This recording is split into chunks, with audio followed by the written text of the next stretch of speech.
Hello student, तो हम सब वॉइड कीवर्ड के बारे में जानने जा रहे हैं कि वॉइड कीवर्ड कैसे वर्क करता है। तो वॉइड क्या है? आपका कीवर्ड है। सी में आपको 32 कीवर्ड है, उसी में से एक कीवर्ड वॉइड है। और वॉइड कहाँ लगा हुआ है? तो वॉइड आपको मेन फंक्शन पे लगा हुआ है। तो वॉइड बोलता है कि it is also a keyword, it does not return any value. ये कुछ भी रिटर्न नहीं करके देता है। तो मेन फंक्शन बोलता है कि हमको नीचे से कुछ भी वैल्यू रिटर्न नहीं कीजिए।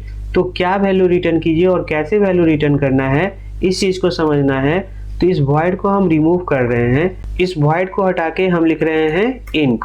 और इंट बोलता है कि हमको नीचे से कोई इंटीजर वैल्यू रिटर्न कीजिए। तो इंट किस पे लगा हुआ है? तो इंट लगा हुआ है मेन फंक्शन पे। तो मेन फंक्शन बोलता है कि हमको नीचे से कोई इंटीजर वैल्यू रिटर्न कीजिए। और इंटीजर वैल्यू क्या होते हैं? तो माइनस के सारे डिजिट और प्लस के सारे डिजिट, ये क्या है? आपके इंटीजर है। या एक लाइन में कहें, minus infinity two plus infinity, ये क्या है? आपके इंटीजर है।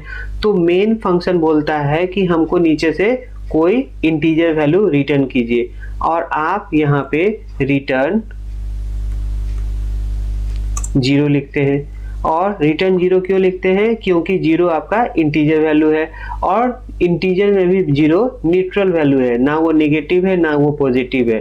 तो आप किसी भी बुक में देखेंगे तो रिटर्न 0 मिल जाएगा। और मेन बोल रहा है कि हमको नीचे से कोई इंटीजर वैल्यू रिटर्न कीजिए, और आप रिटर्न 0 लिखते हैं। और आप इस 0 को भी प्रिंट कर सकते हैं। दूसरी बात कि जब आप इस प्रोग्राम को रन करेंगे तो आपके आउटपुट पे इसका कोई फर्क नहीं पड़ेगा। देख लीजिए, आपके आउटपुट पे इसका कोई इफेक्ट नहीं आ रहा है ना।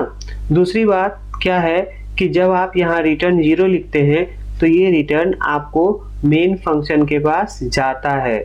मतलब ये 0 आपको मेन फंक्शन के पास रिटर्न होता है। और आगे आप चलेंगे और फंक्शन चैप्टर में एक टॉपिक पढ़ना है रिटर्न टाइप, और वहाँ हम डिटेल से समझेंगे कि हमको क्या वैल्यू रिटर्न करना है और कैसे वैल्यू रिटर्न करना है। और इस 0 को आप प्रिंट करवा के देख सकते हैं। और ये 0 कैसे प्रिंट होगा, तो ये बहुत आगे का कंसेप्ट है।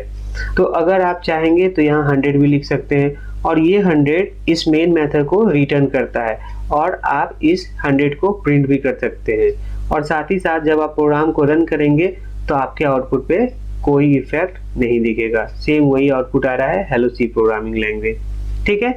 और आप -100 दे सकते हैं, +100 दे सकते हैं, कोई भी वैल्यू दे सकते हैं इंटीजर। तो मेन बोलता है कि हमको इंटीजर वैल्यू रिटर्न कीजिए, और आप नीचे इंटीजर वैल्यू रिटर्न करते हैं। और return is also a keyword, return भी आपका कीवर्ड है, इंट भी आपका कीवर्ड है, और अभी वॉइड था तो वॉइड भी आपका कीवर्ड था। और आपको मैंने ये भी बताया है कि जितने भी कीवर्ड हैं वो सारे के सारे कीवर्ड स्मॉल लेटर में हैं। और आप देख सकते भी हैं कि इंट आपका स्मॉल लेटर में है, रिटर्न आपका स्मॉल लेटर में है, और return is a last line. तो इस रिटर्न के बाद आप नीचे कुछ भी नहीं लिख सकते हैं, क्योंकि ये वैल्यू मेन को रिटर्न करता है और प्रोग्राम से बाहर निकल जाता है।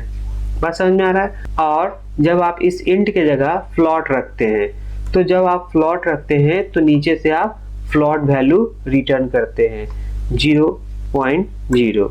तो मैंने 0.0 वैल्यू रिटर्न किया, और ये रिटर्न आपको फ्लॉट वैल्यू रिटर्न कर रहा है। तो मेन बोलता है कि हमको नीचे से कोई फ्लॉट वैल्यू रिटर्न कीजिए। और आप जब इस प्रोग्राम को रन करेंगे तो आपके प्रोग्राम में कोई फर्क नहीं पड़ेगा, सेम वही आउटपुट आएगा, है ना। तो कोई फर्क नहीं पड़ रहा है, मगर मेन बोल रहा है कि हमको नीचे से फ्लॉट वैल्यू रिटर्न कीजिए, और आप यहाँ 0.0 रिटर्न कर रहे हैं। और आप इस 0.0 वैल्यू को प्रिंट भी करके देख सकते हैं। और अगर आप चाहेंगे तो यहाँ पे कोई भी डेसिमल वैल्यू रख सकते हैं, और इस वैल्यू को भी आप प्रिंट कर सकते हैं। और जब आप इस प्रोग्राम को रन करेंगे तो आपके आउटपुट पे कोई फर्क नहीं पड़ेगा, सेम वही आउटपुट आ रहा है हेलो सी प्रोग्रामिंग लैंग्वेज। तो जिस तरह का रिटर्न टाइप होगा उस तरह का वैल्यू हम रिटर्न करते हैं। तो मेन बोलता है कि हमको फ्लॉट वैल्यू रिटर्न कीजिए, तो यहाँ आप रिटर्न में वो फ्लॉट वैल्यू पास करते हैं। तो जिस तरह का मेन पे रिटर्न टाइप लगा रहेगा उस तरह का आप रिटर्न वैल्यू रिटर्न में पास करते हैं। और अगर इस फ्लॉट के जगह आप कैर लिखते हैं, तो कैर जब लिखेगा तो आपको नीचे से कैरेक्टर वैल्यू रिटर्न करना रहता है, और आप यहाँ पे सिंगल कोट में कुछ भी लिख सकते हैं। और मेन बोलता है कि हमको नीचे से कैरेक्टर वैल्यू रिटर्न कीजिए और आप रिटर्न में कैरेक्टर वैल्यू रिटर्न करें और ये कैरेक्टर वैल्यू आपको मेन के पास जा रहा है और मेन बोल रहा है कि हमको नीचे से कैरेक्टर वैल्यू रिटर्न कीजिए, तो ये वैल्यू आपको मेन के पास रिटर्न होके जाता है। और इस वैल्यू को हम प्रिंट करवा के भी दिखलाएंगे कि फंक्शन में जब रिटर्न टाइप लगता है तो आप रिटर्न वैल्यू को कैसे डिस्प्ले करवाते हैं, कैसे प्रिंट करते हैं, है ना। मगर अभी आप इस प्रोग्राम को रन करेंगे तो आपको हेलो सी प्रोग्रामिंग लैंग्वेज ही आउटपुट आएगा और इसका कोई फर्क नहीं पड़ेगा आपके आउटपुट पे। समझ में आ रहा है। और कैर को हटा के जब यहाँ वॉइड लगाते हैं तो वॉइड बोलता है it does not return any value. आप नीचे से कुछ भी वैल्यू रिटर्न नहीं कीजिए और आप रिटर्न रिमूव कर देते हैं। तो वॉइड आपको बोलता है it does not return any value, आप नीचे से कुछ भी वैल्यू रिटर्न नहीं करिए।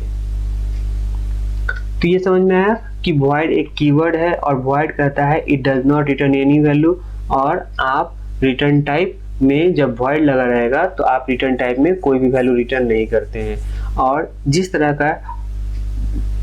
का डेटा टाइप लगा रहेगा तो उस तरह के डेटा टाइप के वैल्यू को रिटर्न करना पड़ता है।